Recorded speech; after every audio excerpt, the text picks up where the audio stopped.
The Racers have been picked for a tie for 5th in the preseason poll, along with Tennessee State. Jacksonville State is first, SEMO, EKU, Austin Peay, and then Murray State. I'm pretty sure every year you've been here, the Racers have finished higher than what they were picked. Yeah, I think so. That'd be nice this year. Yeah, it would.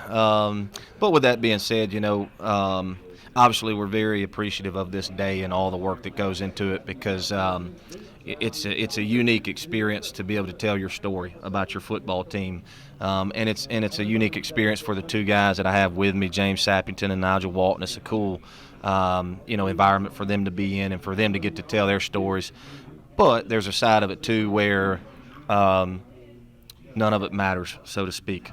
None of the polls, none of the preseasons, none of the stuff that is all of the guesstimates and estimates and the what ifs, and it doesn't matter. And whether we're picked first, whether we're picked last, because we've been in that boat too.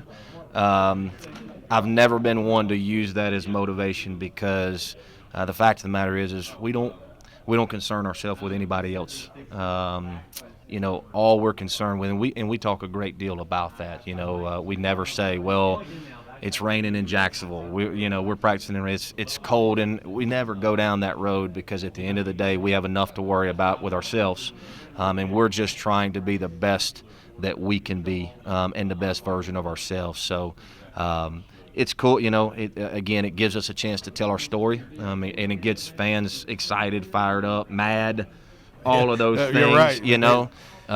But for us, it's no more fuel to the fire than we already have, and no more than we need. Well, today at OVC Football Media Day here in Nashville, the Racers sweep all the specialists for the preseason team. I don't know if I've ever seen that before, but Murray State's place kicker, Gabriel Vincente, returner Malik Honeycutt, and punter Steve Dawson. That's your all OVC specialist, and those are three really good ones right there. Yeah, they are. We've been very fortunate, very blessed. We put a lot of time and effort into our special teams. There was a guy that used to coach at Murray State back in the day by the name of Frank Beamer, who I think I've heard of him. Kind of coined a phrase. People used to talk about Beamer ball, and we've kind of taken that. We call it racer ball. So when we go into those meetings, we call them racer ball meetings. When we go to those periods of practice, we'll say racer ball. Well, special teams is 1/3 of the game. Sure, and we're going to make sure that we treat them as such, and we put a lot of time and effort. But with that being said, I would be lying to you